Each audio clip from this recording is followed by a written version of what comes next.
Hello everyone, welcome back. Macro economics में हम discuss कर रहे हैं basic concepts of macro economics. Previous lecture में हमने डिस्कस किया था about the economic territory of the country. इस लेक्चर में हम एक और इंपॉर्टेंट कंसेप्ट डिस्कस करेंगे, that is the normal resident of a country.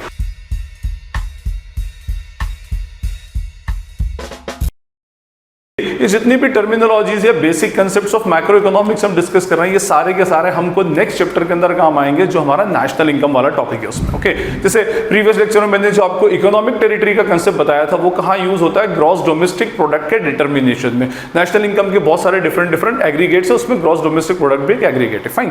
इसी तरह से ये जो नॉर्मल रेसिडेंट का कंसेप्ट है, ये प्योरली नेशनल इनकम के डिटर्मिनेशन में यूज होगा। जैसे मैं अगर नेशनल इनकम की डेफिनेशन बताऊं आपको जनरल, तो ये होता है नेशनल इनकम की definition. National income is the sum total of income of normal resident of the country. ठीक है, क्या होती है आपकी नेशनल इनकम? ये एक स्पेसिफिक कंट्री के जितने भी नॉर्मल रेसिडेंट्स हैं, उन नॉर्मल रेसिडेंट्स की इनकम का सम टोटल मींस उसका समेशन, that is called as what? National income. इसका मीनिंग ये हुआ कि नेशनल इनकम के डिटर्मिनेशन में नॉर्मल रेसिडेंट का कंसेप्ट क्लियर होना बहुत जरूरी है। मींस नॉर्मल रेसिडेंट का पता होना चाहिए कि कौन बंदा हमारी कंट्री का एक्चुअली नॉर्मल रेसिडेंट है, उसी की इनकम नेशनल इनकम में कैलकुलेट की जाएगी। फाइन, चलिए ये तो हुआ। अब हम बात करें अबाउट द नॉर्मल रेसिडेंट के नॉर्मल रेसिडेंट का मीनिंग क्या होता है। देखिए, अगर हम जनरल सेंस में जाएं तो कुछ लोग नॉर्मल रेसिडेंट को सिटीजनशिप से कंफ्यूज होते हैं कि भाई citizen, normal resident means citizenship. Actually ऐसा नहीं होता। नॉर्मल रेसिडेंट का मीनिंग होता है उसके रिहाइश का स्टेटस, और जो सिटीजनशिप होती है वो सिटीजनशिप वहां की नागरिकता या उसकी शहरियत हम बोलते हैं उसको। फाइन। तो सिटीजनशिप जो होती है किसी भी कंट्री की, वो कुछ स्पेसिफिक बेसिक क्राइटेरियाज को फुलफिल करने के बाद में मिलती है। जैसे कुछ कंट्रीज के अंदर बाय बर्थ सिटीजनशिप मिलती है, कुछ कंट्रीज ऐसी होती है कि आप वहां 50 साल भी रह लो तो वो लोग सिटीजनशिप नहीं देते। लेकिन तो ये, और कुछ कंट्रीज के अंदर कुछ साल रहने के बाद में वहां की सिटीजनशिप मिल जाती है उसमें। तो सिटीजनशिप कुछ बेसिक क्राइटेरियाज फुलफिल करने के बाद में होती है, और जब सिटीजनशिप किसी बंदे को मिलती है तो वहां पर उसको कुछ फंडामेंटल राइट्स और बेसिक राइट्स, उनके कुछ अधिकार, कुछ हुकूक उस बंदे को मिल जाते हैं। जैसे राइट टू वोट होगा, और इसके अलावा और भी बहुत सारे राइट्स उसको एक्चुअली मिल जाते हैं। तो सिटीजनशिप बिल्कुल एक डिफरेंट कंसेप्ट है। तो सिटीजनशिप मींस किसी बंदे का कहां की नागरिकता है या कहां की उसकी शहरियत बेसिकली है। Fine. On the other hand, अगर हम बात करें अबाउट द नॉर्मल रेसिडेंट, तो यहां पर एक वर्ड यूज हो रहा है रेसिडेंट, और ये रेसिडेंट वर्ड निकाला गया है कहां से? रेसिडेंस से। और रेसिडेंस का मीनिंग रहने की जगह। तो ये जो होता है, ये रिहाइश का स्टेटस है कि आप वहां पर कितना बेसिकली रहे। ठीक है, देखिए ऐसा हो सकता है कि एक बंदा एक कंट्री का सिटीजन हो और किसी दूसरी कंट्री का नॉर्मल रेसिडेंट हो सकता है। ठीक है, एक कंट्री का सिटीजन हो सकता है वो इंडिया का सिटीजन हो और नॉर्मल रेसिडेंट ऑफ यूएस हो सकता है वो यूएस का सिटीजन और नॉर्मल रेसिडेंट ऑफ इंडिया हो। इस तरह से एक बंदा एट अ टाइम एक स्पेसिफिक एक्स कंट्री का सिटीजन और वाई कंट्री का नॉर्मल रेसिडेंट हो सकता है। फाइन। ठीक, तो सिटीजनशिप से नॉर्मल रेसिडेंट के स्टेटस के ऊपर कोई इंपैक्ट एक्चुअली नहीं पड़ता। आई होप आपको सिटीजनशिप और नॉर्मल रेसिडेंट के बीच का डिफरेंस क्लियर हो गया होगा। अब हम बात करें अबाउट द नॉर्मल रेसिडेंट, इसकी जो टेक्निकल डेफिनेशन है उसके बारे में बात करते हैं। तो देखिए, नॉर्मल रेसिडेंट होने के लिए 3 कंडीशंस होती हैं। फर्स्ट, नॉर्मल रेसिडेंट कौन हो सकता है? तो इट मे बी और she may be an individual.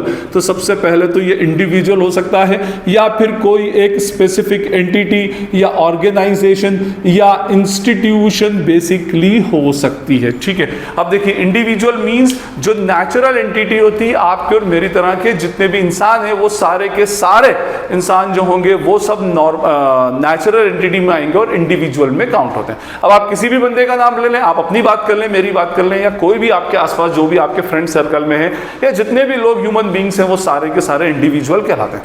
तो सबसे पहले तो नॉर्मल रेसिडेंट कौन हो सकता है? कोई एक नेचुरल एंटिटी हो सकती है, गॉड मेड एंटिटी हो सकती है, जो इंडिविजुअल है, जिसको हम ह्यूमन बींग पर यूज करेंगे। ठीक है, तो वो इंडिविजुअल हो सकता है, या फिर कोई एक आर्टिफिशियल एंटिटी हो सकती है।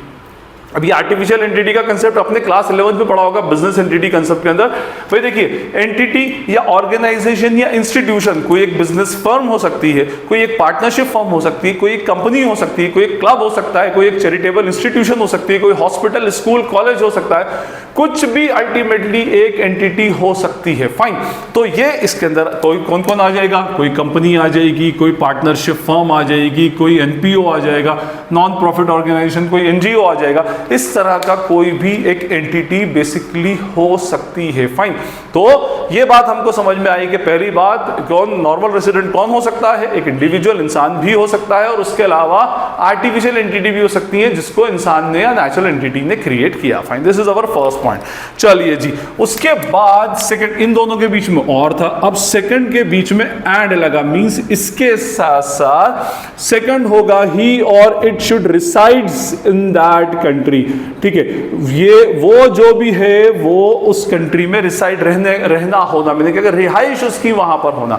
अब देखिए, अभी आप बोलेंगे कि सर अभी थोड़ी देर पहले आपने बताया कि भाई इसमें नॉर्मल रेसिडेंट इंडिविजुअल हो सकता है, तो इंडिविजुअल के साथ ये वर्ड रिसाइड चलता है, रह सकता है। इंडिविजुअल कहीं भी रह सकता है, इंडिविजुअल इंडिया में रह सकता है, इंडिविजुअल किसी दूसरी फॉरेन कंट्री में रह सकता है, यूरोप, एशिया, कहीं भी रह सकता है अल्टीमेटली। ठीक है, तो इंडिविजुअल के साथ तो रिसाइड्स ठीक है, लेकिन एक एंटिटी जो है, एक ऑर्गेनाइजेशन, एक कंपनी, एक कॉलेज, एक स्कूल, एक हॉस्पिटल, ये कैसे रहेगा?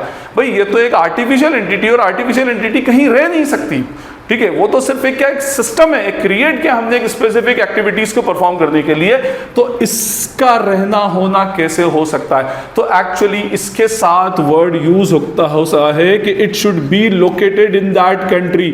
लोकेटेड इन दैट कंट्री का मतलब लोकेट करने का मीनिंग वहां पर लोकेट होना चाहिए। एक्चुअली इसका जो हेड क्वार्टर है, वो हेड क्वार्टर और उसकी जो स्पेसिफिक एक्टिविटीज होती हैं, वो सारी एक्टिविटीज जो हो वो उस स्पेसिफिक कंट्री से में ही एक्चुअली होती हो, तो वो कहलाएगा अपना लोकेटेड इन दैट कंट्री। तो रिसाइड्स के अंदर वर्ड ऑटोमेटिकली लोकेटेड भी इंक्लूड हो चुका है, मींस ये इंक्लूजन है, आप इसके अंदर कंफ्यूज ना हो। वो मैंने आपको दोनों के बीच में डिफरेंस बता दिया कि अगर वो इंडिविजुअल है तो उसके साथ वर्ड रिसाइड्स आएगा, और अगर वो एंटिटी, ऑर्गेनाइजेशन, इंस्टीट्यूशन है तो उसके साथ में लोकेटेड होगा, मींस उसका हेडक्वार्टर और जहां से उसकी जितनी भी इकोनॉमिक एक्टिविटीज चलती हो वो जगह जो हो वो एक स्पेसिफिक कंट्री के अंदर हो। कोई एक कंपनी है, उसका हेडक्वार्टर इंडिया के अंदर है और यहीं से सारी इकोनॉमिक एक्टिविटीज परफॉर्म करते हैं, तो वो बेसिकली नॉर्मल रेसिडेंट, वो कहलाएगी normal resident company of the India. इस तरह से हम उसको बोलेंगे। ठीक, फाइन। तो हमारे ये 2 पॉइंट हो गए, और एक सबसे important third and most important point is that centre of economic interest. क्या बोलेंगे इसको? Centre of economic interest lies in that country only. ठीक है, इसके साथ साथ थर्ड होना चाहिए सेंटर ऑफ इकोनॉमिक इंटरेस्ट। अब देखिए, सेंटर ऑफ इकोनॉमिक इंटरेस्ट जो मैंने यहां पर बताया, सेंटर ऑफ इकोनॉमिक इंटरेस्ट का मीनिंग होता है कि वो बंदा जो इकोनॉमिक एक्टिविटीज परफॉर्म करेगा, जितनी भी वो इकोनॉमिक एक्टिविटीज परफॉर्म करेगा, वो उस स्पेसिफिक कंट्री के अंदर होना चाहिए, उस स्पेसिफिक कंट्री के बेनिफिट के लिए होना चाहिए। जैसे मैं कहूँ कि भाई कोई बंदा, अगर आप कहीं पर टूर पे जाते हैं, कहीं पर कोई दूसरी कंट्री में ऐसे ही घूमने के लिए, विजिट करने के लिए जाते हैं रिक्रिएशनल पर्पज से, तो आपका सेंटर ऑफ इकोनॉमिक इंटरेस्ट वो स्पेसिफिक कंट्री नहीं बनती। आप 15-20 दिन या 1 मंथ के लिए चलेगा, और 1 मंथ के बाद में आप वापस आ जाएंगे, और जब वापस आ जाएंगे तो आपका सेंटर ऑफ इकोनॉमिक इंटरेस्ट यही रहेगा। जैसे हमारे यहाँ पर बहुत सारे टूरिस्ट आते हैं ताजमहल देखने या दूसरे जयपुर के जो अपने राजस्थान के फोर्ट वोर्ट वो देखने आते हैं, तो वो करीब 1, 2, 3, 4-6 मंथ यहाँ पे रहते हैं, लेकिन उनका सेंटर ऑफ इकोनॉमिक इंटरेस्ट उन्हीं की कंट्री होती है, मींस वो सारी इकोनॉमिक एक्टिविटीज उसी कंट्री को देखकर परफॉर्म करते हैं। अभी इकोनॉमिक एक्टिविटीज क्या, इसके अंदर आ जाएंगी आपकी स्पेंडिंग्स, जो भी आप खर्चे करते हैं, एक्यूमुलेशन ऑफ वेल्थ, ठीक है, और उसके अलावा जो इन्वेस्टमेंट, ये सारी की सारी एक बंदे की इकोनॉमिक एक्टिविटी होती है। एक इंडिविजुअल जो है वो खर्च कहाँ करेगा, उसके मैक्सिमम अखराजात जो हैं वो उस स्पेसिफिक कंट्री के अंदर है। उसके अलावा उसकी जो एक्यूमुलेशन ऑफ वेल्थ है, वो वेल्थ जमा करता है वो भी उधर ही करता है, इन्वेस्टमेंट बेसिकली उसी स्पेसिफिक कंट्री के अंदर कर रहा है, मींस वो ऐसा कर रहा है कि भाई उसका जो सेंटर ऑफ इकोनॉमिक जो इकोनॉमिक एक्टिविटीज है वो स्पेसिफिक कंट्री परफॉर्म हो जाती है। प्लस एक इंपॉर्टेंट पॉइंट इसके अंदर है टैक्सेस। तो देखिए ये खास जो है सेंटर ऑफ इकोनॉमिक इंटरेस्ट का कंसेप्ट बना ही टैक्सेस से, ये उस स्पेसिफिक कंट्री के अंदर टैक्स पे कर देता है। जैसे अगर हम बात करें कि इंडिया में जो नॉर्मल रेसिडेंट्स हैं उन नॉर्मल रेसिडेंट्स को इंडिया में टैक्स पे करना है। इनकम टैक्स एक्ट 1961 का रूल है कि नॉर्मल रेसिडेंट्स की सारी इनकम चाहे वो यहां कमाई गई हो चाहे इंडिया के बाहर कमाई गई हो उसके ऊपर उनको इंडिया में ही टैक्स देना है। लेकिन जितने एनआरआईज होते हैं नॉन रेसिडेंट इंडियंस, उनको इंडिया के बाहर अर्न की गई किसी इनकम के ऊपर इंडिया में टैक्स नहीं देना पड़ता, वो उधर ही टैक्स देंगे उस कंट्री में। तो जब उधर टैक्स देंगे तो उनका सेंटर ऑफ इकोनॉमिक इंटरेस्ट वो स्पेसिफिक कंट्री बन गई, और वो स्पेसिफिक कंट्री बनी तो वो उधर के ही नॉर्मल रेसिडेंट माने जाएंगे, भले वो सिटीजन ऑफ इंडिया। हाँ, एनआरआई जो इंडिया में इनकम अर्न करते हैं उसको ऊपर उनको इंडिया में टैक्स पे करना पड़ता है। एनीवे, अब हम बहुत आगे बढ़ गए। तो ये फर्स्ट हमारा सेंटर ऑफ इकोनॉमिक इंटरेस्ट में अगर कोई इंडिविजुअल है जो यहाँ रहता है उसका सेंटर ऑफ इकोनॉमिक इंटरेस्ट हमारी कंट्री होना चाहिए, वो स्पेसिफिक कंट्री वो इकोनॉमिक एक्टिविटीज उसी कंट्री को ध्यान में रखकर परफॉर्म करता हो, टैक्सेस वहीं के पे करता हो, सारे के सारी चीजें ये बेसिकली उसमें आ जाएंगी। अच्छा, कंट्री जो कंपनीज हैं, कंपनीज के लिए मैंने अभी आपको थोड़ी देर पहले बता दिया कि उसका सेंटर ऑफ इकोनॉमिक इंटरेस्ट कैसे मालूम पड़ेगा कि उसका हेडक्वार्टर या उसकी जो वर्किंग्स होती है वो स्पेसिफिक कंट्री से होना चाहिए। तो ये हमारा सेंटर ऑफ इकोनॉमिक इंटरेस्ट था। तो हमारे नॉर्मल रेसिडेंट बनने के लिए किसी बंदे के लिए हमारे पास 3 क्राइटेरियाज होते हैं। पहला तो वो क्या हो, एक इंडिविजुअल हो या फिर कोई एक एंटिटी हो, दूसरा ये हो कि वो रिसाइड करता हो उसी स्पेसिफिक कंट्री में, और थर्ड जो उसका सेंटर ऑफ इकोनॉमिक इंटरेस्ट उस स्पेसिफिक कंट्री के अंदर लाया करता हो। चलिए, तो ये हमारा बेसिकली अपना 3 बेसिक कंडीशंस हो गई। अच्छा, इसमें एक स्पेसिफिक टाइम पीरियड मानते हैं यूजुअली, वैसे ऐसा कोई फिक्स टाइम पीरियड नहीं होता, बट स्टिल इसमें एक टाइम पीरियड मान लेते हैं कि भाई एक साल या 1-1.5 साल से ऊपर के करीब अगर कोई बंदा किसी कंट्री में रुक जाता है तो ऑटोमेटिकली उसका सेंटर ऑफ इकोनॉमिक इंटरेस्ट वही कंट्री बन जाती है, और जब वो कंट्री उसका सेंटर ऑफ इकोनॉमिक इंटरेस्ट बन जाएगी तो वो उसी कंट्री का नॉर्मल रेसिडेंट हो जाएगा। जैसे कोई बंदा इंडिया से गल्फ में जॉब करने गया तो 6, 7, 8, 10 महीने तक तो वो ये माना जाएगा कि वो नॉर्मल रेसिडेंट ऑफ इंडिया है, लेकिन फिर उसके बाद उधर ही रहने लगा वो 2-3 साल तक, और उधर ही रह रहा है, उधर ही अर्न कर रहा है, तो वो centre of economic interest automatically उधर का बन जाएगा। उधर के उसमें वो उसी कंट्री के अंदर वो टैक्सेस पे करेगा, और उसी कंट्री के अंदर क्या माना जाएगा, उस स्पेसिफिक कंट्री का सेंटर ऑफ इकोनॉमिक, उस स्पेसिफिक कंट्री का नॉर्मल रेसिडेंट अल्टीमेटली मान लिया जाएगा। नॉर्मल रेसिडेंट के कंसेप्ट के बाद में हम इसके कुछ इंपॉर्टेंट पॉइंट्स पे डिस्कस करें जहां पर हमें ये कंफ्यूजन क्रिएट होता है कि बंदा एक्चुअली किस स्पेसिफिक कंट्री का नॉर्मल रेसिडेंट है। फाइन, तो हमारे उस एक्सेप्शंस के अंदर सबसे पहला तो हमारा हो जाता है फॉरेन विजिटर्स। ठीक है, ये मैंने अभी आपको थोड़ी देर पहले भी एक्सप्लेन किया कि हमारी कंट्री में अगर कोई दूसरी कंट्री के विजिटर्स यहाँ पर आते हैं और वो 5, 6, 7 मंथ या 8, 9 मंथ या 1 साल रुकते हैं तो उनका सेंटर ऑफ इकोनॉमिक इंटरेस्ट वही कंट्री माना जाएगा, और वो जिस कंट्री से एक्चुअली आए वो उसी कंट्री के नॉर्मल रेसिडेंट माने जाएंगे। इन द सेम वे अगर कोई इंडियन है वो अगर किसी दूसरी कंट्री में विजिट करने गया है और कुछ स्पेसिफिक पीरियड ऑफ टाइम रहता है तो भी वो नॉर्मल रेसिडेंट ऑफ इंडिया ही माना जाएगा। तो जो जिस कंट्री का होगा फॉरेन विजिटर वो उसी कंट्री का नॉर्मल रेसिडेंट अल्टीमेटली मान लिया जाता है। ठीक है, उसके बाद में हम बोले एम्प्लॉइज, बात करें इसमें एम्प्लॉइज ऑफ एम्बेसीज। ठीक है, एम्बेसीज या फॉरेन वेसल्स इस तरह से जो भी होते हैं, जो एम्बेसीज या कॉन्सुलेट्स में जो एम्प्लॉइज होते हैं। देखिए, किसी भी अगर हम एम्बेसी की बात करें तो उस एम्बेसी के अंदर 2 टाइप के एम्प्लॉइज होंगे, एक तो जो होंगे इंडियंस होंगे जो कम होते हैं, और एक स्पेसिफिक उसी कंट्री के, मान लें यूएस एम्बेसी इंडिया के अंदर है। अब देखिए, यूएस एम्बेसी अगर इंडिया के अंदर है तो उसकी जो फिजिकल लोकेशन है वो इंडिया में, लेकिन मैंने आपको प्रीवियस लेक्चर में बताया था कि फिजिकली वो इंडिया में लोकेटेड है लेकिन एक्चुअली वो जोग्राफिकल टेरिटरी ऑफ यूएस कहलाएगी। फिजिकल टेरिटरी ऑफ इंडिया है लेकिन जोग्राफिकल टेरिटरी ऑफ यूएस कहलाएगी। तो ये पार्ट इंडिया की जोग्राफिकल टेरिटरी का पार्ट ही नहीं है, इकोनॉमिक टेरिटरी का पार्ट ही नहीं माना जाता।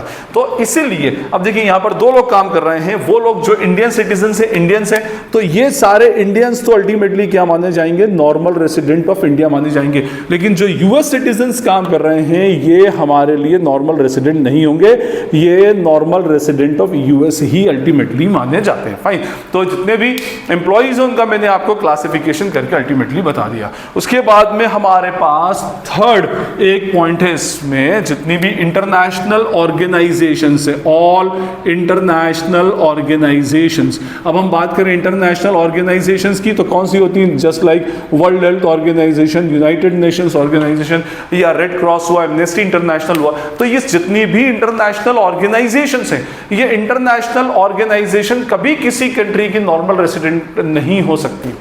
ये इंटरनेशनल ऑर्गेनाइजेशन, उनके office near about her country के अंदर सिचुएटेड है, लोकेटेड है, बट स्टिल ये किसी भी कंट्री की नॉर्मल रेसिडेंट नहीं होती। अभी थोड़ी देर पहले मैंने आपको बताया था कि नॉर्मल रेसिडेंट इंडिविजुअल भी हो सकता है और ऑर्गेनाइजेशन भी हो सकती है।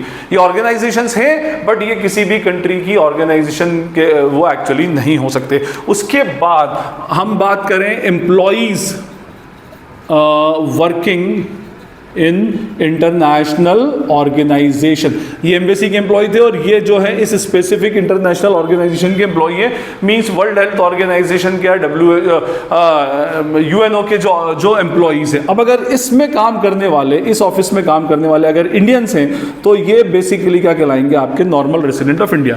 और अगर ये किसी बाहर के सिटीजन, मान लें यूएस का सिटीजन है जो इन ऑर्गेनाइजेशंस में वर्क करता है, तो ये नॉर्मल रेसिडेंट ऑफ यूएस माना जाएगा। बट इसमें पॉइंट याद रखिएगा, जैसे मैंने अभी थोड़ी देर पहले आपको बताया कि अगर 1 साल से ऊपर का पीरियड अगर उसको यहां पर हो गया इंडिया में, इस यूएस सिटीजन को जो इन इंटरनेशनल ऑर्गेनाइजेशंस में वर्क करता है।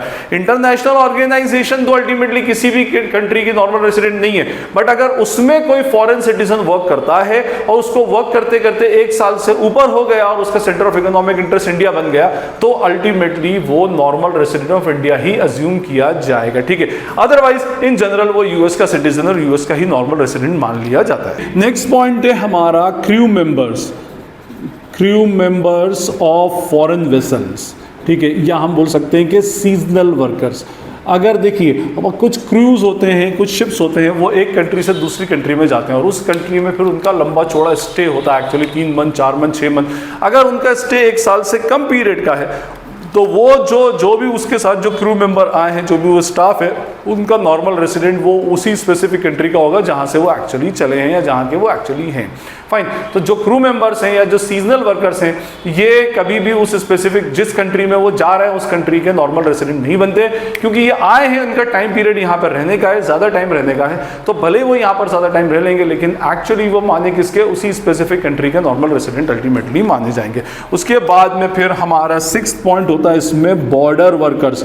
बॉर्डर वर्कर्स जो होते हैं ये ऐसे लोग होते हैं जो रहते एक कंट्री में हैं लेकिन अपने सर्वाइवल के लिए, अपने एम्प्लॉयमेंट के लिए किसी दूसरी कंट्री के अंदर जाते हैं। जैसे हमारी कंट्री की अगर हम बात करें तो हमारी कंट्री में जो नेपाल बॉर्डर है या बांग्लादेश बॉर्डर है, यहाँ पर एक बहुत लीनियंसी, बहुत सारे ऐसे बांग्लादेश के वर्कर्स हैं जो इंडिया में आते हैं और इंडिया में आते हैं, वर्क करते हैं और शाम को वापस बांग्लादेश चले जाते हैं। या हमारे यहाँ के इंडियन वर्कर्स हैं जो बांग्लादेश जाते हैं, उधर वर्क करते हैं, शाम के टाइम यहाँ पर आ जाएंगे। ठीक है, तो वो बॉर्डर को क्रॉस कर रहे हैं just for the sake of employment. लेकिन अगर कोई इंडियन वर्कर है और बॉर्डर को क्रॉस कर रहा है, बांग्लादेश जाकर दिन भर काम करता है, शाम को वापस इंडिया में आ जाता है, तो वो हमारा नॉर्मल रेसिडेंट ऑफ इंडिया ही कहलाएगा। या फिर बांग्लादेश का वर्कर है या नेपाल का वर्कर है जो इंडिया में आ जाता है और इंडिया में काम करके दिन भर और शाम को वापस नेपाल चला जाएगा, तो वो normal resident of Nepal ultimately कहलाता है। फाइन। तो ये हमारा कंसेप्ट था नॉर्मल रेसिडेंट का और उसके कुछ एक्सेप्शंस थे जो आगे हमारे नेशनल इनकम में बहुत काम आने वाले हैं। और ये जितने भी पॉइंट्स मैंने बताया इनको याद रखिएगा, एमसीक्यूज के अंदर बहुत ज़्यादा यूज होते हैं। जो मैंने छोटे छोटे से पॉइंट्स बताए उनको नोट भी कर लीजिएगा आप।